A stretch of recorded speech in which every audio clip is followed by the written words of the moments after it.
श्री सद्गुरु देवाय नमः। भगवान अपने भक्त को मुसीबत के समय कभी अकेला नहीं छोड़ते, बल्कि हर पल हर क्षण उसकी रक्षा करते हैं, उसके जरूरतों को पूरा करते हैं। आज ऐसा ही एक उदाहरण आपके लिए लेकर आया हूं। एक नगर में एक सत्यनिष्ठ संतोषी भगवत गृहस्थ ब्राह्मण रहते थे। उनकी पत्नी और दूध मुही बच्ची तक ही उनका परिवार सीमित था। ब्राह्मण देव ब्रह्म मुहूर्त में उठते, शौच आदि से निवृत्त होकर घनश्याम जी के मंदिर चले जाते, जहां वे दर्शन, कीर्तन और भक्ति में निमग्न हो जाते। मध्याह्न के समय वे घर आते, भोजन करते और पुनः वहीं चले आते। शाम तक वहीं भजन कीर्तन करते और रात्रि को घर आते। भोजनोपरांत घर से फिर मंदिर पहुंच जाते। आध रात्रि तक वहीं घनश्याम जी की चाकरी में रात दिन रहते। जो कुछ अपने आप आ जाता, प्राप्त होता, उसी से वे ब्राह्मण दंपति अपनी उदर पूर्ति कर संतुष्ट रहते।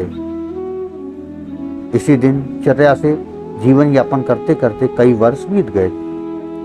वो दूध मुही बच्ची अब सयानी हो गई थी। ब्राह्मणी को अपने पुत्री के हाथ पीले करने की चिंता हो गई। ब्राह्मण देव निश्चिंत और भक्ति निमग्न थे। ब्राह्मणी उन्हें अब नित्य प्रति पुत्री के विवाह के विषय में कहने लगी, परंतु पति की दिनचर्या और मानसिक स्थिति में कोई अंतर नहीं आया। ब्राह्मणी ने किसी प्रकार लड़की का संबंध किया। विवाह का दिन भी निश्चित हो गया। निश्चित लगन मुहूर्त निकट आने लगा, परंतु ब्राह्मण के कान में जूं तक न रेंगी। दिन बीतने लगे। विवाह की तिथि जब अत्यंत निकट आ गई, ब्राह्मणी का आग्रह बढ़ा। वो कहने लगी, धन लाओ जिससे पुत्री का विवाह संपन्न हो। ब्राह्मण ने कहा, ठाकुर जी से निवेदन कर दूंगा। पति परायण ने विश्वास कर लिया। दूसरे दिन पत्नी ने पुनः धन मांगा। पति देव बोले, आज निवेदन कर दूंगा, कल घनश्याम जी से निवेदन करना भूल गया था। दूसरे दिन ब्राह्मण देव ने भगवान के दर्शन किए और प्रार्थना की, प्रभु पुत्री के विवाह के लिए धन चाहिए। तत्पश्चात वे सदैव की भांति भगवत भक्ति में तल्लीन हो गए। संध्या को पत्नी के पूछने पर बताया कि वह घनश्याम जी से निवेदन कर चुके हैं। पत्नी का धैर्य छूटने लगा। ब्राह्मण ने पूछा, कितने धन की आवश्यकता होगी? हिसाब लगाया तो ज्ञात हुआ कि 321 रुपए 4 आने में पूरा कार्य हो जाएगा। ब्राह्मण ने एक प्रार्थना पत्र लिखा। दूसरे दिन दर्शन करते समय उन्होंने वह प्रार्थना पत्र भगवान के सामने रख दिया एवं बड़ी सरलता से निवेदन भी किया, प्रभु अब ब्राह्मणी अधीर हो गई है, अब आप ही कोई रास्ता निकालिए।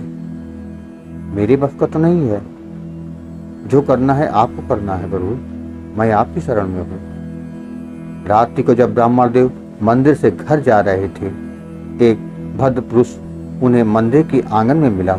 उसने बोला, यह थैली मंदिर के स्वामी ने आपकी पुत्री के विवाह के लिए भेजी है, आप इसका उपयोग करें। ब्राह्मण देव उसे घर ले गए। उसमें जब गिने तो 500 रुपए निकले। उन्होंने रुपए पत्नी को दे दिए। विवाह का कार्य संपन्न हुआ और संतोषी ब्राह्मण ने उतने ही रुपए खर्च किए जितने प्रार्थना पत्र में लिखे थे एवं शेष धनराशि तथा एक प्रार्थना पत्र भी उसी थैले में रख दिया, जिसमें उन्होंने लिखा, आपकी कृपा से पुत्री का विवाह संपन्न हो गया, शेष राशि सेवा में वापस समर्पित है। थैली दूसरे दिन ठाकुर जी के चरणों में रख दी गई। ब्राह्मण का जीवन पूर्व की भांति चलता रहा।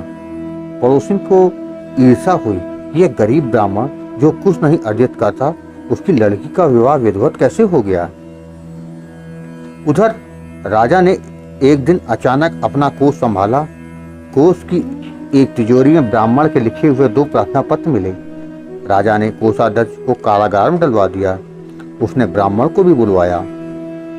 ब्राह्मण के घर राजा के दूत पहुंचे और उसे पकड़कर किले में ले गए।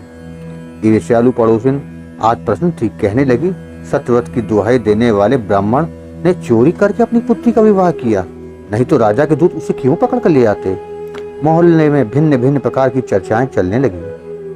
ब्राह्मणी खिन्न हुई। वह मन ही मन सोचने लगी, मैंने क्यों पतिदेव को धन के लिए कहा?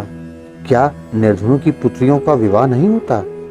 वे अविवाहित रहती हैं। यदि रहें भी तो क्या? अब मेरे पति का क्या होगा? उसकी नेत्र से आंसुओं की धारा बहने लगी। ब्राह्मण को राजा के सम्मुख प्रस्तुत किया गया। राजा ने अत्यंत कठोर स्वर में पूछा, तुमने यह प्रार्थना पत्र लिखा? ब्राह्मण ने निर्भीकता से कहा, हाँ। राजा, रुपए भी तुम्हें मिले? हाँ। राजा, तुम्हारी पुत्री का विवाह हो गया? जी हाँ। राजा की क्रोधाग्नि भड़क गई। उसने तत्काल ही उसे कारागृह में डालने का आदेश दे दिया और स्वयं उठकर अंतःपुर में चला गया। कोतवाल ब्राह्मण को कारागृह में ले जाने लगे। उसी समय उसी प्रतिष्ठित भद्र पुरुष ने आकर अनुचरों को आज्ञा दी कि वे ब्राह्मण को तब तक न ले जाएं जब तक वह राजा से मिलकर बाहर न आ जाए। उस तेजस्वी पुरुष की वाणी सुनकर राजा के अंतर न जाने क्यों आतंकित हो गए। ब्राह्मण चुपचाप वहीं बैठे रहे। भद्र पुरुष महल में गए। जब राजा सैन कक्ष में जा रहे थे तो भद्र पुरुष वहीं पहुंच गए। उस भद्र पुरुष ने कड़कती आवाज में राजा से कहा, तुम ये क्या कर रहे हो?